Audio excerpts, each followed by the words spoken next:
안녕하세요, 여러분. 오늘은 5학년 2학기 사회 2단원 사회의 새로운 변화와 오늘날의 우리에서 을미사변과 대한제국에 대해서 알아보도록 하겠습니다. 먼저 을미사변에 대해서 알아보기 전에 일제라는 단어에 대해서 살펴보겠습니다. 일본은 자기 나라의 이익을 위해서 여러 나라를 침략했는데 이때 일본 제국 혹은 일본 제국주의를 줄임말로 우리는 일제라고 부르고 있습니다. 을미사변의 배경은 다음과 같습니다. 일제는 청일전쟁에서 승리하였고 이후에 조선의 정치에 깊게 간섭하였습니다. 이를 막기 위해서 고종과 명성황후는 러시아 세력을 끌어들이는 등으로 외교적인 노력을 하였습니다. 명성황후는 외교 정책을 제안하고 고종에게 정치적으로 조언을 하는 중요한 역할을 하고 있었는데요.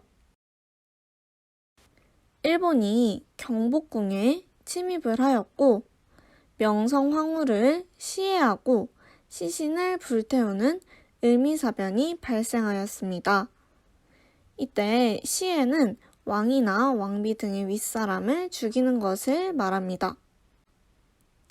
고종은 을미사변의 발생 이후 일본의 영향력을 받지 않는 안전한 곳으로 피신하기 위해 러시아 공사관으로 이동했습니다.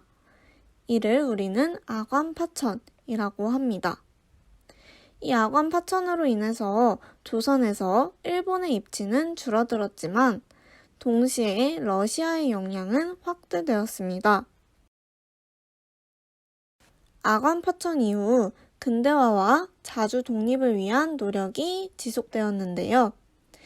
먼저 서양의 나라들은 조선을 더욱 간섭하였고 그래서 조선의 정부는 백성을 단결시키고 조선이 자주국이라는 사실을 세계에 알리고 싶었습니다.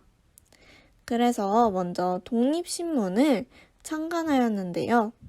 서재필은 정부의 지원을 받아서 독립신문을 창간하고 이를 통해서 백성들에게 조선과 세계의 소식을 전하였습니다. 그리고 자주 독립을 강조했습니다. 또 독립협회를 설립해서 정부의 관리와 개화파 사람들이 참여하였습니다. 이 독립협회는 청의 사신을 맞이하던 영은문 주변 자리에 독립문을 세워서 자주 독립의식을 강조하였고 모든 사람들이 참여할 수 있어서 정부의 정책과 사회제도의 문제에 대한 자신의 생각을 말할 수 있도록 만민공동회를 열었습니다. 다음은 대한제국에 대해서 알아보겠습니다. 먼저 대한제국의 선포 이전에 을미사변이 발생하였고 1년 동안 고종은 러시아 공사관에 머물렀습니다. 그리고 이후에 고종은 경운궁, 즉 덕수궁으로 돌아오게 되는데요. 이 대한제국의 선포는 고종이 황구단에서 황제로 즉위를 하고 대한제국을 선포하면서 이루어졌습니다. 이는 대한제국의 황제로서 고종이 힘을 가지고 나라를 통치할 수 있고 그리고 대한제국이 자주적인 독립국가로서 외국의 제국주의 나라에 대항할 수 있다는 것을 드러내고 싶었기 때문입니다. 대한제국이 펼쳤던 근대적인 정책으로는 여러 가지가 있는데요. 산업, 군대, 토지, 교육 등의 다양한 분야에서 근대적인 개혁을 추진하였습니다. 근대 시설들을 설립하기도 하였고 회사와 공장 설립을 지원했으며 기술 습득을 위해서 외국에 유학생을 보내고 인재를 양성하기 위해서 학교를 설립하기도 했습니다. 그러나 지나치게 황제의 권리를 강화하였고 국민의 권리는 제대로 보장해주지 못했으며 개혁의 추진력이 부족해서 국민이 개혁에 동참하기가 어려웠다는 한계점이 있습니다. 하지만 대한제국이 황제의 나라이고 자주 독립국임을 알리고 개혁을 실시하였다는 점에서 또 근대 시설과 학교를 세워서 인재를 양성했다는 점에서 의의가 있습니다. 그렇다면 고종은 왜 황구단에서 황제 즉위식을 열게 되었을까요?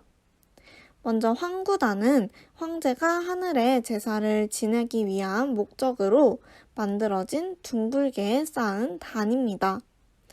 이 제사는 고대부터 진행했지만 조선 초에 중국과의 관계를 위해서 제사를 폐지하였습니다. 고종은 이후 황구단에서 황제 즉위식을 열고 다시 제사를 지내게 되는데 이는 중국과의 4대 관계 그리고 서양에서 벗어난 자주 독립 국가임을 상징적으로 나타내기 위해서였습니다. 조선의 개항 이후에 서양에서 선교사들이 조선으로 오게 되었는데 이들이 교육기관을 설립하고 학생들을 가르치기도 했습니다. 그 중에서 미국의 선교사 스크랜턴 부인은 서울에서 여학생을 위한 근대적인 교육을 시작했습니다. 그리고 이 학교의 명성 황후는 이화학당이라는 이름을 지어주기도 했습니다. 교육 입국 조서에 대해서 마지막으로 살펴보겠습니다. 1895년 고종은 교육 입국 조서를 반포하였습니다.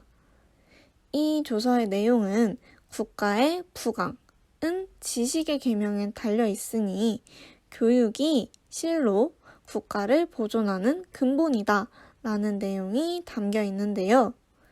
이 정신에 따라서 소학교, 중학교, 사범학교, 외국어학교 등의 여러 관립학교가 설립되었습니다.